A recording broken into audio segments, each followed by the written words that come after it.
Doug Chase is proud to be in Tom Spansbauer's Dangerous Writing Weekly Workshop. He's learning, really, he promises. This should be first person. I am Doug Chase. Yeah.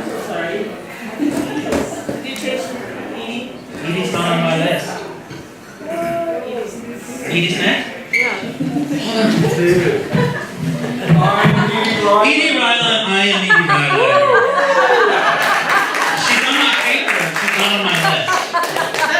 I'm glad I had the right page with me. I was wondering, because she's not okay. Edie Rylander's work has appeared or is forthcoming in Crack the Spine Literary Magazine, Black Heart Magazine, Nailed Magazine, Gobshite Quarterly, Portland Review. She studies word crafting at Portland State University, reads for Split Lit Press, and is a co-editor for the online literary press, The Gravity of the Thing. And I just want to say one more shout out that she is another organizer of all these amazing readings around town, and we love you, Edie, for helping support everybody in their work. So, anyway.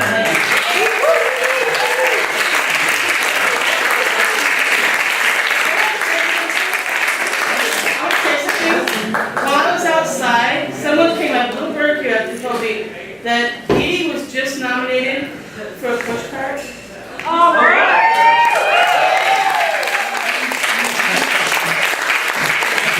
And what is the rest? Hubba.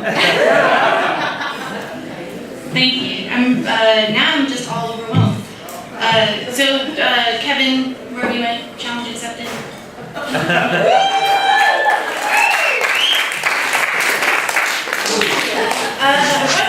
I was nervous. Now I'm more nervous, but thank you though, thank you.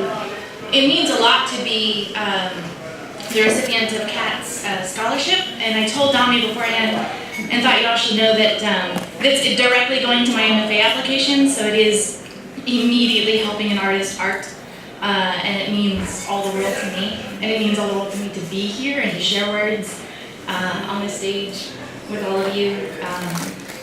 Just so much love. All right.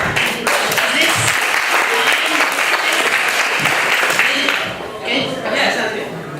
So I'm reading a short piece, and this was published in Nail Magazine on my birthday. Actually, this year is July 1st. And it's called Summer Storm Breaking. In the yellow light that falls like sulfur around the bleached gray cedar chips of the playground, I am chasing frogs. Dirt is a smear on the hem of my pink dress. I will get beat for this later, a black belt striking across pale legs, leaving bruises like grape halves and cream. But at this moment, I don't know. And at this moment, I'm alive in nighttime joy and aloneness. Church had let out with a human sigh an hour before, the congregants milling into the quickening Tallahassee darkness like gnats, vibrating towards Oldsmobiles and Chevys, their own destinations of a late supper, maybe a movie, appearing to me like stars next to stars, disappearing if I think about them hard enough, but clear if I don't think about them at all. When the cars skid from the gravel parking lot, spitting bits of splayed stone, they are gone, and I have stayed. My parents are inside, talking to the pastor about Ricky.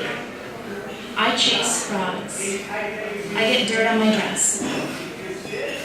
There is the growling buzz of the watchful streetlight and the groaning of hundreds of cicadas, brown moles like scabs stuck to trees in low tangles of hanging Spanish moss. Despite the vibrations of pulsing sound that cover my footsteps, I narrow my body against playground equipment. I am hunting in the only way I know how. Like Elmer Fudd, I must be very, very quiet. I exaggerate my tiptoes in white Sunday shoes. My palms are raised before me. This is how it looks to chase frogs. Big, fat frogs like animated stones, medium-sized frogs with fussy old lady jumps, tiny frogs like chocolate chips that are cute, but not worth a catch. If Ricky were here, he'd be scrambling like a Great Dane puppy over cedar chips, his excitement over the frogs messing up any chance of catching one. He'd shriek in the way 5-year-olds do. In the wisdom of my own 9 years, I'd hush him, then giggle, then hush him, then get mad. I'd get so mad. Instead, I stretch my arms into the freedom of the night, of the way space expands around me and horizons end up anywhere in the dark. The humid air is wet sweater thick. The tiny hairs of my arms and legs raise with each low rumble in the distance. My world has condensed to this heat and electric noise, to the sharp metallic scent of the oncoming storm and the nothingness that lies beyond the illumination of the streetlight. My small chest feels full with the possibility of so much open emptiness. Angled in orange glow, I spy the biggest frog I have ever seen. He is fat. He is a king of playground frogs. I look around for someone to show. My first instinct, eyes darting around the empty brown and yellow playground equipment. The parking lot between the playground and church is just as barren. Our Nova sits adjacent to the small church that is completely dark, save 2 squares of light that sit like markers, signifying where my parents are. My impatience overcomes the desire to show off this prize. I am going to catch this frog. My Sunday shoes clatter over resigned wooden chips as I press the flat of my feet forward towards him. The frog freezes at my oncoming assault, then attempts to leap away into the night. I am prepared for this. My legs brace out, my dress slides up, revealing striped Care Bear underwear and bruises. Just as the frog begins arcing up and away, I reach for him, tiny hands clasping around skin as thin as eyelids. I crow laughter, triumphant bumps and warts firm under my thumbs. My fingers grasp soft frog belly, intestines and organs slide under my eagerness.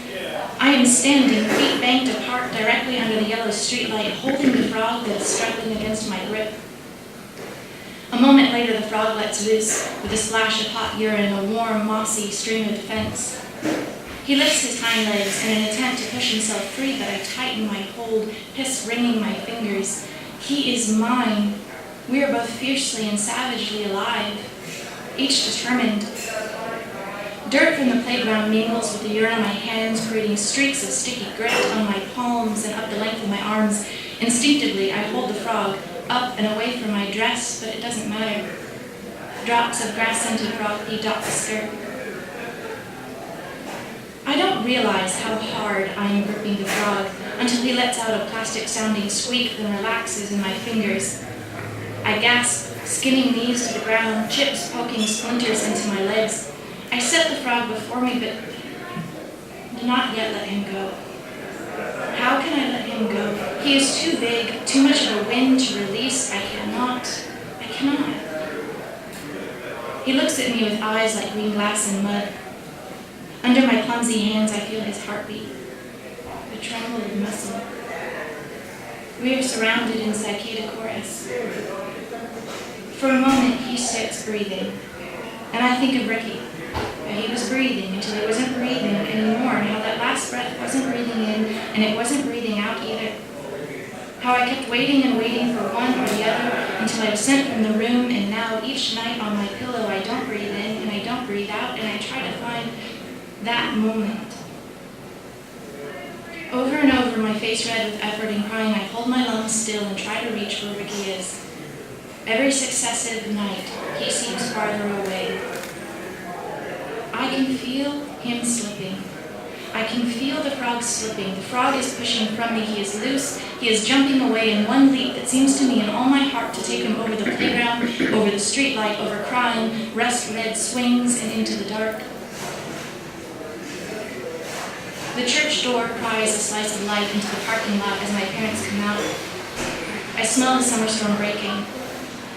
It is the last time I will chase frogs, this electric summer night under God's own eyes.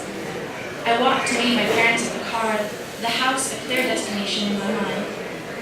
And tonight, newly bruised and scrubbed clean from any indication of the frog, I will hold my breath. My mother, bent over her Bible at the kitchen table, will hold her breath. My father, in the dark living room, will hold his breath. Our car grips gravel and spins into the night.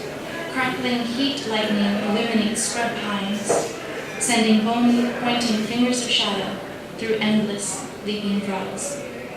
Thank you.